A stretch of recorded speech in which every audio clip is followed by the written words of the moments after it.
আসসালামু আলাইকুম। প্রিয় দর্শক, অন্য মঞ্চের আজকের আলোচনায় আপনাদের সকলকে আমন্ত্রণ জানাচ্ছি। এখন দেখা যাক বাংলাদেশের গোয়েন্দা পুলিশ ডিবি প্রধান যিনি কিনা আনিস আলমগীরকে জিম থেকে তার কার্যালয়ে তুলে নিয়ে গেছেন জিজ্ঞাসাবাদের জন্য বা তার সঙ্গে আলাপ করবার জন্য, তিনি ওসমান হাদির হত্যার সঙ্গে কিংবা জুলাইয়ের আন্দোলনের নেতৃত্ব দানকারী তরুণদেরকে হত্যাযোগ্য করে তুলবার সঙ্গে আনিস আলমগীরের কি যোগসূত্র খুঁজে পান। যোগসূত্র খুঁজে না পেলে আনিস আলমগীর কি ডিবি প্রধানের সঙ্গে কথা বলার পরেই বাড়ি ফিরতে পারেন, নাকি তবুও আনিস আলমগীরের বিরুদ্ধে কোনো একটা মামলা প্রস্তুত করা হয়? বাংলাদেশে সিনিয়র সাংবাদিক এবং টক শোর পরিচিত মুখ আনিস আলমগীরকে ডিবি কার্যালয়ে নিয়ে যাওয়া হয়েছে। তাকে আটক বা গ্রেফতার করা হয়েছে কিনা আনুষ্ঠানিকভাবে সেটা এখনো বলা মুশকিল, কারণ ডিবি কার্যালয়ে বেশ কয়েক ঘন্টা ধরে তিনি থাকবার পরেও সংবাদ মাধ্যমে পুলিশের পক্ষ থেকে এখন পর্যন্ত নিশ্চিত করা হয় নাই যে তাকে ঠিক কোন মামলায় অভিযুক্ত করে আটক বা গ্রেফতার দেখানো হবে, কিংবা তাকে আদৌ আটক বা গ্রেফতার করবার জন্যে ডিবি কার্যালয়ে নেওয়া হয়েছে কিনা। প্রথম আলো পত্রিকায় বলা হচ্ছে যে ডিবিতে থাকা অবস্থায় আনিস আলমগীর মোবাইল ফোনে তাদেরকে বলেছেন যে তাকে ধানমন্ডি এলাকার একটি জিম থেকে, মানে তার ব্যায়ামাগার থেকে তাকে নিয়ে আসা হয়েছে এবং ডিবির পক্ষ থেকে বলা হয়েছে তাদের প্রধান আমার সঙ্গে কথা বলবেন। রোববার রাত 8:30টার কিছুক্ষণ পর আনিস আলমগীরের মুঠোফোনে কল করা হলে তিনি ডিবি কার্যালয় থেকে প্রথম আলোকে বলেন যে সন্ধ্যা 7:30টার দিকে তাকে ধানমন্ডি থেকে আনা হয়, 8টার দিকে তারা ডিবি কার্যালয়ে পৌঁছেছেন, তখন থেকে অপেক্ষায় রয়েছেন, তার সঙ্গে তখন পর্যন্ত ডিবি প্রধানের কোনো কথা হয়নি। বাংলা ট্রিবিউন লিখছে যে সাংবাদিক আনিস আলমগীরকে ডিবি কার্যালয়ে নেওয়ার বিষয়ে তারা যখন ঢাকা মেট্রোপলিটন পুলিশের গোয়েন্দা বিভাগের অতিরিক্ত কমিশনার শফিকুল ইসলামের সঙ্গে যোগাযোগ করেছেন, তখন তিনি বলেছেন ধানমন্ডি এলাকা থেকে আনিস আলমগীরকে ডিবি কার্যালয়ে নিয়ে আসা হয়েছে, তাকে জিজ্ঞাসাবাদ করা হচ্ছে। এবং বাংলা ট্রিবিউন যখন জিজ্ঞেস করেছে যে তাকে আটক নাকি কোনো মামলায় গ্রেফতার দেখানো হবে, এমন প্রশ্নের উত্তরে তিনি বলেছেন জিজ্ঞাসাবাদ শেষে তার ব্যাপারে পরবর্তীতে সিদ্ধান্ত নেওয়া হবে। এই যে আনিস আলমগীরের এই ঘটনার প্রেক্ষিতে মনে পড়ে যাচ্ছে যে মঞ্চ 71 থেকে যখন সাংবাদিক মঞ্জুরুল আলম পান্না, ঢাকা বিশ্ববিদ্যালয়ের শিক্ষক হাফিজুর রহমান কার্জন মবের শিকার হবার পর সাংসদ লতিফ সিদ্দিকী এবং কয়েকজন মুক্তিযোদ্ধা সহ তাদেরকে ডিবি কার্যালয়ে নিয়ে যাওয়া হলো, তখন গভীর রাত পর্যন্ত তাদেরকে আটকে রেখে তারপর কিন্তু সন্ত্রাস বিরোধী আইনে তাদের মামলা দেওয়া হয়েছিল।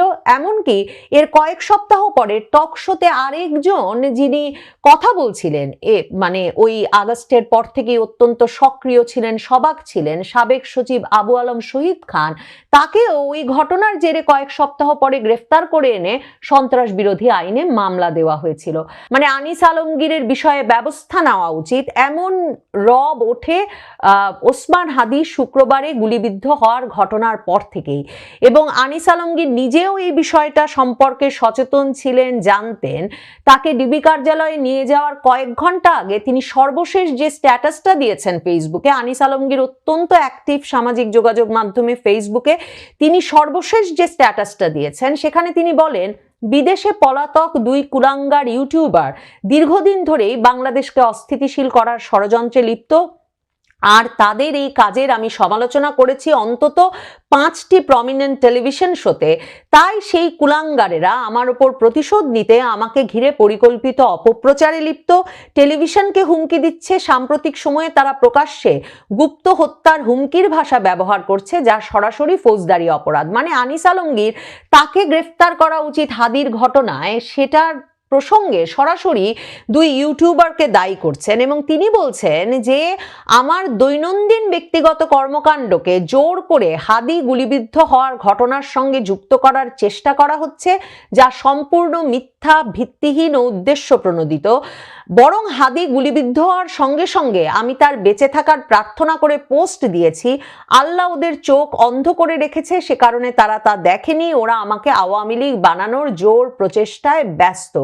আনিস আলমগীর বলছেন ওই ফেসবুক পোস্টে যে স্পষ্ট করে বলছি হাদির সঙ্গে আমার কোনো শত্রুতা নেই, জীবনে তার সঙ্গে আমার কথা হয়নি, দেখা হয়নি, এমনকি আহত হওয়ার আগ পর্যন্ত তার নামও আমি কোথাও লিখিনি বা বলিনি।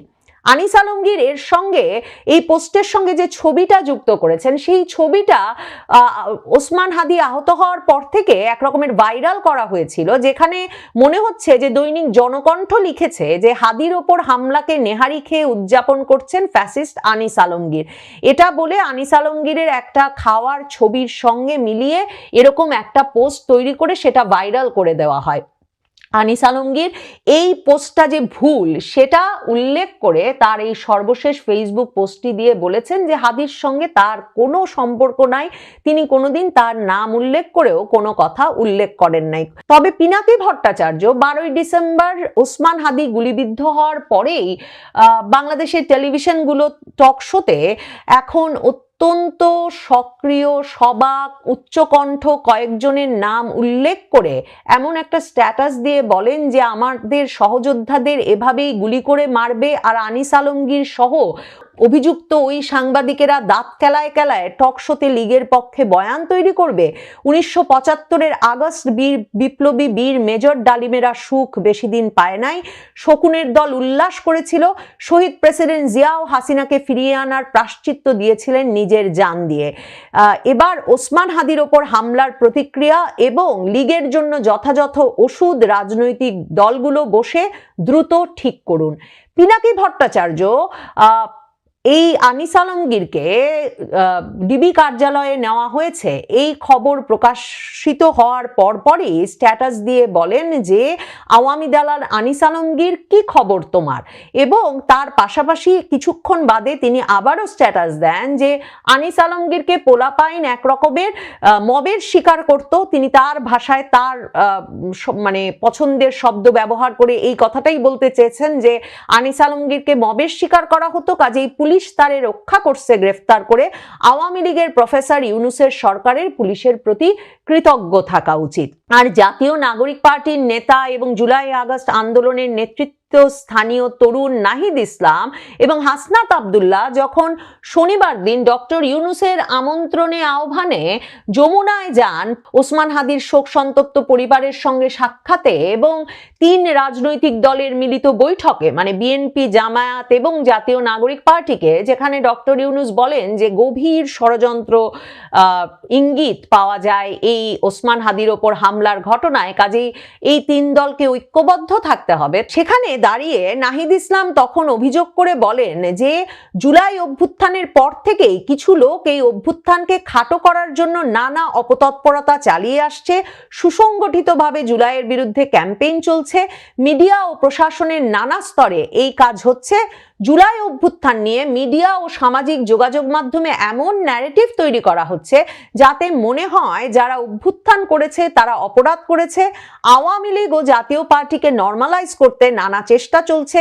টিভি টক শোতে তারা নিয়মিত অংশ নিচ্ছে, প্রশাসনের বিভিন্ন জায়গায় বৈঠক করছে, বিশ্ববিদ্যালয়গুলোতে মিলিত হচ্ছে এবং আদালত প্রাঙ্গণে স্লোগান দিচ্ছে। সাম্প্রতিক সময়ে আনিস আলমগীর সহ যেই টক শো বক্তাদেরকে উল্লেখ করে পিনাকি ভট্টাচার্য অভিযোগের মুখোমুখি করছেন, কিংবা সামাজিক যোগাযোগ মাধ্যমে যাদের বিষয়ে এই তরুণ নেতারা অভিযোগ জানাচ্ছেন কিংবা এদের বিরুদ্ধে শাস্তিমূলক ব্যবস্থা নেওয়া উচিত এমন দাবি তুলছেন কেউ কেউ, মূলত এই টক শো বক্তারা আগস্টের পর থেকেই বলে আসছেন যে রাজনীতিকে অংশগ্রহণমূলক রাখতে হবে, মানে নির্বাচন এবং রাজনীতি দুটোতেই সকল দলের অংশগ্রহণ নিশ্চিত করতে হবে। তারা অনেকেই মবের বিরুদ্ধে তীব্র বক্তব্য রেখেছেন বিভিন্ন সময়ে টক শোতে। তারা বলেছেন যে ক্ষোভের বহিঃপ্রকাশ হিসেবে এই যে ফ্যাসিস্টের দোসর বা ফ্যাসিস্টদের বাসভবন বলে, স্থাপনা বলে, শিল্প প্রতিষ্ঠান বলে এতে ভাঙচুর, অগ্নিসংযোগ, লুটতরাজ এগুলো কোনোভাবেই গ্রহণযোগ্য নয়, কারণ তাহলে এর পাল্টা প্রতিশোধ আবার ক্ষমতার পালাবদল হলে দেখতে হতে পারে। এ ধরনের কথা বলে তারা বিভিন্ন সময় তরুণ বক্তাদের রোষের শিকার হয়েছেন এবং বিভিন্ন ক্ষেত্রে তারা তাদের বক্তব্য নিয়ে ভাইরালও হয়েছেন। কাজেই ধারণা করা যায় যে এগুলোকেই জুলাই আগস্ট আন্দোলনের বিরোধী বক্তব্য হিসেবে চিহ্নিত করছেন নাহিদ ইসলামেরা এবং এগুলোকেই আওয়ামী বয়ান, আওয়ামী ন্যারেটিভ উৎপাদনের চেষ্টা বলেও চিহ্নিত করা হচ্ছে এবং সে কারণে যারা এ ধরনের ভিন্ন মতের প্রকাশ ঘটাচ্ছেন বা ঘটানোর সাহস করছেন টক শোতে গিয়ে, তাদেরকে চিহ্নিত করে আইনের আওতায় আনার আহ্বান জানাচ্ছেন পিনাকি ভট্টাচার্য সহ সামাজিক যোগাযোগ মাধ্যমে অনেক ব্যক্তিরাই।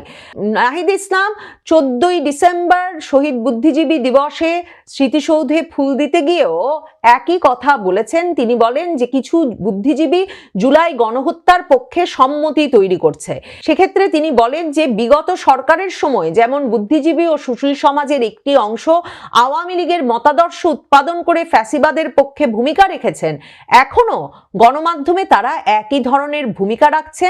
গণঅভ্যুত্থানকে নস্যাৎ করতে এর প্রতিচ্ছবি ও নেতৃত্বকে লক্ষ্য করে হত্যার চেষ্টা চলছে এবং এই বয়ানগুলো তাদেরকে হত্যাযোগ্য করে তুলছে, তাদের ওপর হামলাকে জায়েজ করছে, এমনটা মতামত এই তরুণ নেতাদের। সাম্প্রতিক সময়ে কমিটি টু প্রোটেক্ট জার্নালিস্ট, আন্তর্জাতিক সাংবাদিকদের সুরক্ষার, সাংবাদিক অধিকার রক্ষার আন্তর্জাতিক সংগঠন সিপিজে বিশ্ব মানবাধিকার দিবসে প্রধান উপদেষ্টা ডক্টর মোহাম্মদ ইউনূসকে এক চিঠি লিখে উদ্বেগ প্রকাশ করেন যে বাংলাদেশে 15 মাসের বেশি সময় ধরে প্রায় ফারজানা রূপা, শাকিল আহমেদ, মোজাম্মেল বাবু, শ্যামল দত্তের মতো সিনিয়র সাংবাদিকদেরকে আটক রাখা হয়েছে, তাদের বিরুদ্ধে অনেকগুলো করে হত্যা মামলা দেওয়া হয়েছে, তাদের কোনো জামিন হচ্ছে না এবং জেলখানায় তারা যথাযথ চিকিৎসা, খাবার কিছুই পাচ্ছেন না, এমনকি একটা মানবেতর পরিস্থিতিতে তাদেরকে আটকে রাখা হয়েছে এবং এসব হত্যা মামলা যেহেতু ভিত্তিহীন, সাংবাদিকরা কেউই হত্যার সঙ্গে জড়িত ছিলেন না, কাজেই তাদেরকে যাতে জামিন দেওয়ার ব্যবস্থা করতে প্রধান উপদেষ্টা ডক্টর মোহাম্মদ ইউনূস নিজে উদ্যোগ নেন। আন্তর্জাতিক এই সংগঠনটি সেই দাবি জানিয়ে ডক্টর মোহাম্মদ ইউনূসকে চিঠি লিখেছিল। ডক্টর মোহাম্মদ ইউনূসের প্রেস সচিব শফিকুল আলম ডয়েচে ভ্যালের প্রশ্নের উত্তরে এই প্রসঙ্গে বলেছেন যে সাংবাদিক মুক্তির বিষয়ে প্রধান উপদেষ্টার কিছু করার নাই, কারণ বাংলাদেশে আইন তার নিজস্ব গতিতে চলে এবং যেহেতু সাংবাদিকদের বিরুদ্ধে অভিযোগ তদন্ত পর্যায়ে আছে এবং তাদের বিরুদ্ধে মামলাগুলো করেছেন জুলাই আগস্টের ভিকটিমরা, কাজেই এই হত্যা মামলাগুলোর বিষয়ে সরকারের কিছুই করার নাই। ডয়েচে ভ্যালে লিখছে যে সাংবাদিক শাকিল আহমেদ এবং ফারজানা রূপার আইনজীবী সৈয়দ মামুন মাহবুব বলেছেন যে শাকিল ও রূপার বিরুদ্ধে সব মামলাই হত্যা মামলা, কিন্তু ওইসব হত্যার সাথে তাদের দূরতম সম্পর্কও নাই। হতে পারে তারা গত সরকারের পক্ষে কাজ করেছেন, সরকারের প্রশংসা করেছেন, সাংবাদিকের যে দায়িত্ব ক্ষমতাকে প্রশ্ন করা তা তারা করেননি, তবে সেটার বিচারে তো নতুন আইন লাগবে, সেই আইন তো নাই, আর এখনো তো অনেকেই দালালি করছেন।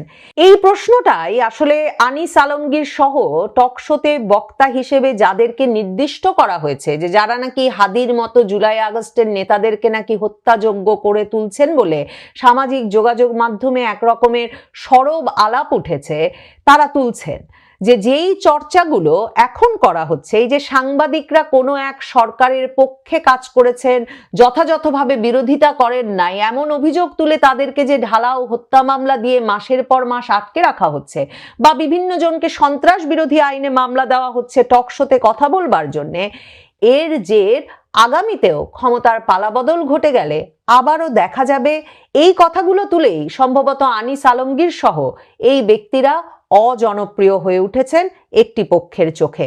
এখন দেখা যাক বাংলাদেশের গোয়েন্দা পুলিশ ডিবি প্রধান, যিনি কিনা আনিস আলমগীরকে জিম থেকে তার কার্যালয়ে তুলে নিয়ে গেছেন জিজ্ঞাসাবাদের জন্য বা তার সঙ্গে আলাপ করবার জন্য, তিনি ওসমান হাদির হত্যার সঙ্গে কিংবা জুলাইয়ের আন্দোলনের নেতৃত্ব দানকারী তরুণদেরকে হত্যাযোগ্য করে তুলবার সঙ্গে আনিস আলমগীরের কি যোগসূত্র খুঁজে পান। যোগসূত্র খুঁজে না পেলে আনিস আলমগীর কি ডিবি প্রধানের সঙ্গে কথা বলার পরেই বাড়ি ফিরতে পারেন, নাকি তবুও আনিস আলমগীরের বিরুদ্ধে কোনো একটা মামলা প্রস্তুত করা হয়? এই সবই এখনো অনিশ্চিত।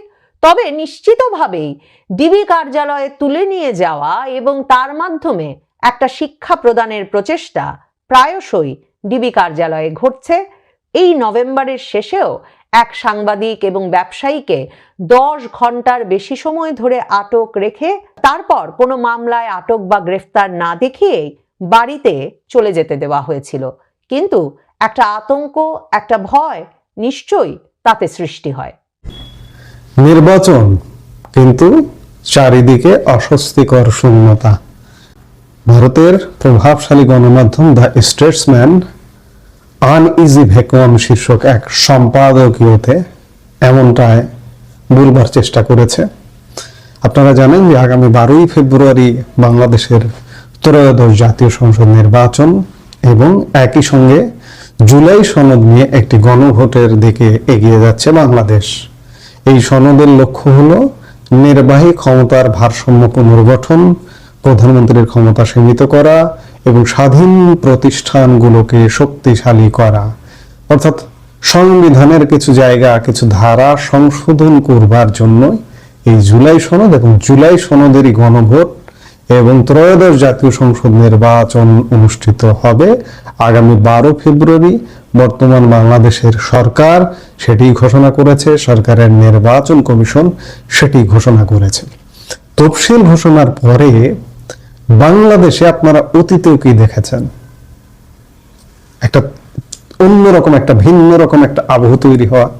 কিন্তু আজকে আপনি খেয়াল করে দেখুন যে 11 তারিখে তফসিল ঘোষিত হয়েছে। 11 তারিখের পরে 12 তারিখে একটা হানাহানি হয়েছে, একজন গুলিবিদ্ধ হয়েছেন এবং আজকে 14 তারিখ।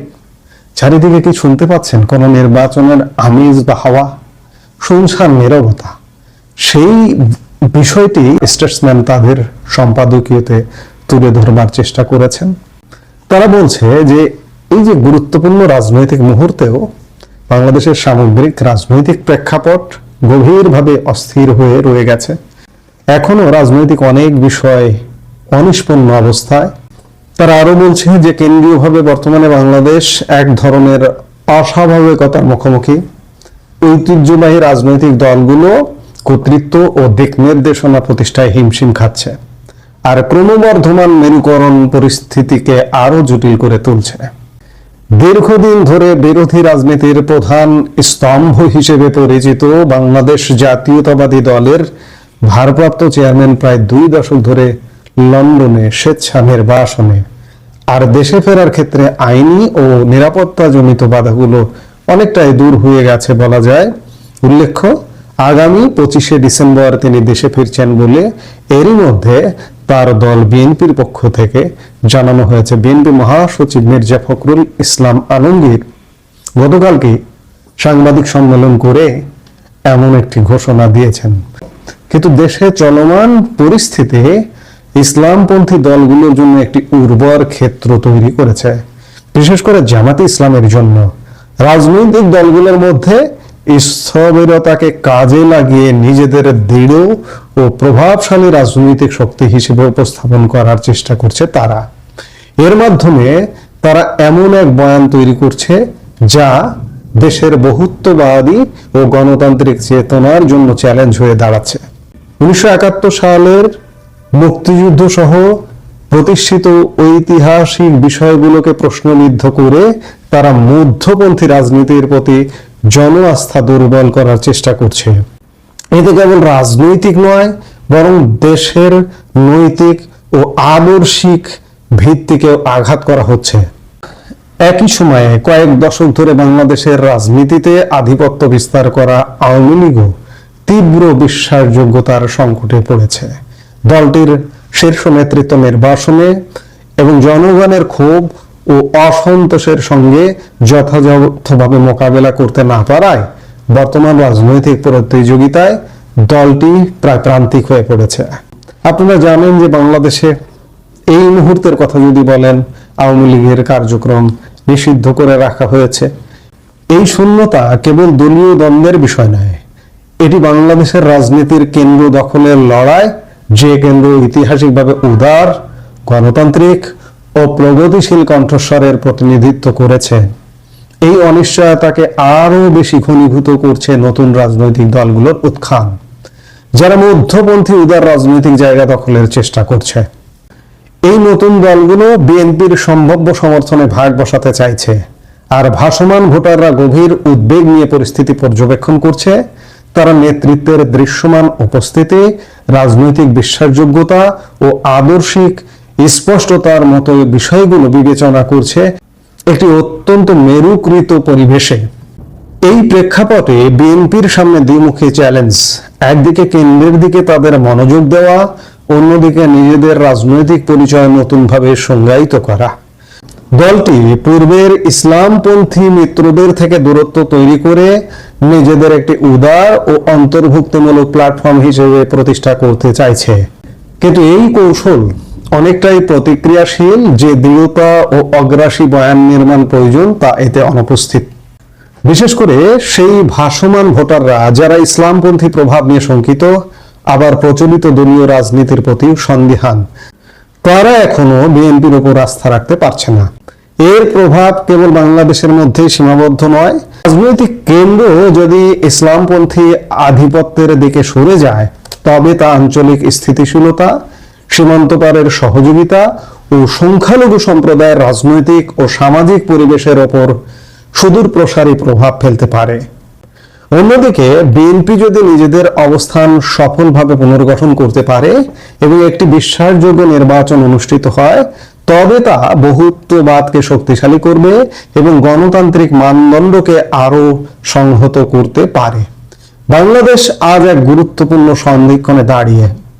নেতৃত্বের উপস্থিতি, রাজনৈতিক বয়ান নিয়ন্ত্রণ এবং আদর্শিক বিশ্বাসযোগ্যতা, এই তিনটি বিষয় নির্ধারণ করবে দেশের ভঙ্গুর রাজনৈতিক কেন্দ্র টিকে থাকবে নাকি তা চরম মেরুকরণের কাছে নতি স্বীকার করবে।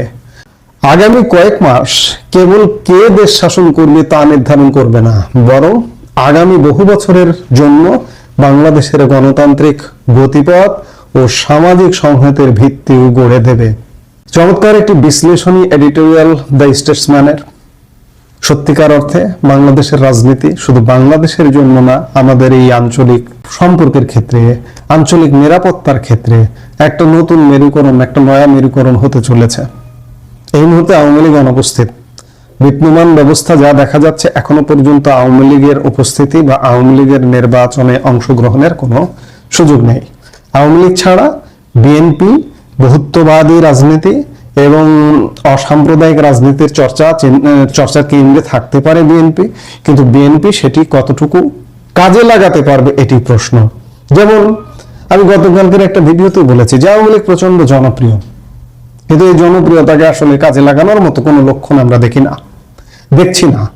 সেই জায়গায় আওয়ামী লীগ যে এই নির্বাচনটা হবে না বা হতে দেবে না, এটি কিভাবে করবে, এটা আসলে আমরা এখনো খুঁজে পাই না। কারণ আওয়ামী লীগের ভেতরের কর্মকাণ্ড বা ভেতরে যদি কিছু হয়, বাইরেও তো তার সাড়া শব্দ পাওয়া যায়, সেই সাড়া শব্দ নেই। সেই জায়গায় আসলে বাংলাদেশের আগামীর রাজনীতি কি হবে এটা এই মুহূর্তে বলা কঠিন। বিএনপি একটা সুযোগ কাজে লাগাতে পারত। বিএনপি ধীরে ধীরে প্রচন্ড চাপের মুখে, চারিদিকে বিশেষ করে জামাত ইসলামের নেতৃত্বে যে বলয়টা, সেই বলয়ের মুখে বিএনপি প্রচন্ড চাপের মুখে।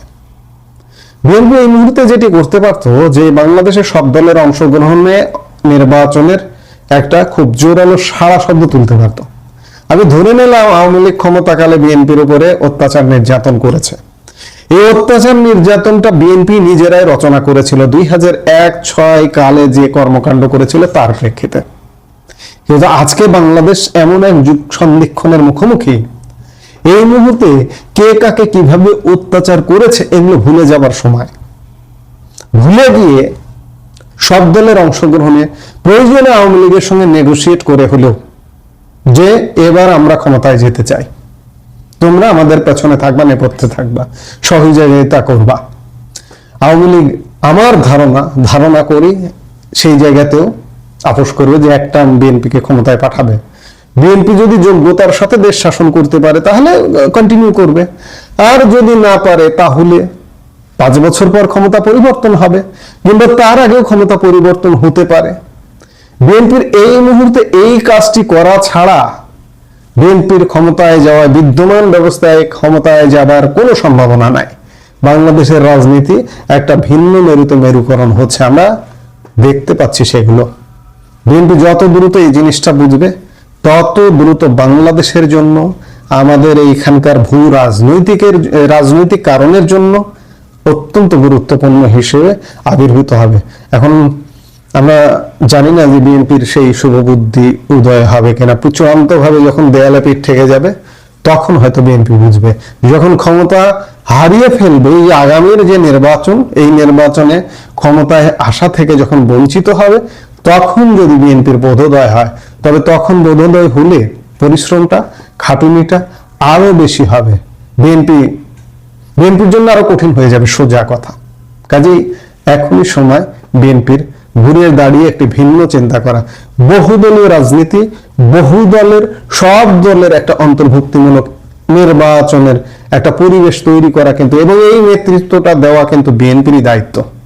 যার হাত দিয়ে বিএনপি গড়ে উঠেছে, সেই প্রেসিডেন্ট জিয়াউর রহমান কিন্তু বাংলাদেশে সব দলের রাজনীতি উন্মুক্ত করে দিয়েছিল। 1975 সালে যখন রাজনীতি বন্ধ হয়ে গিয়েছিল, দলীয় রাজনীতি, তার পরে যে স্থবিরতা তৈরি হয়েছিল, জিয়াউর রহমান ক্ষমতায় এসে সব দলের রাজনীতি, এমনকি জামাতের পর্যন্ত রাজনীতি করার সুযোগ তৈরি করেছিল, এবং যার দরুন বিএনপি ওই সময় বেশ জনপ্রিয় হয়ে উঠেছিল। আজকে তারেক রহমান তার পিতা সেই পদাঙ্ক অনুসরণ করে বাংলাদেশকে একটা ভিন্ন জায়গায় নিয়ে যেতে পারেন, তার হাতে সুযোগ আছে। কিন্তু তিনি সেটি নিয়ে যাবেন কিনা, সেটি $বিলিয়ন প্রশ্ন। এই মুহূর্তে এ পর্যন্ত। সবাই ভালো থাকুন, সুস্থ থাকুন।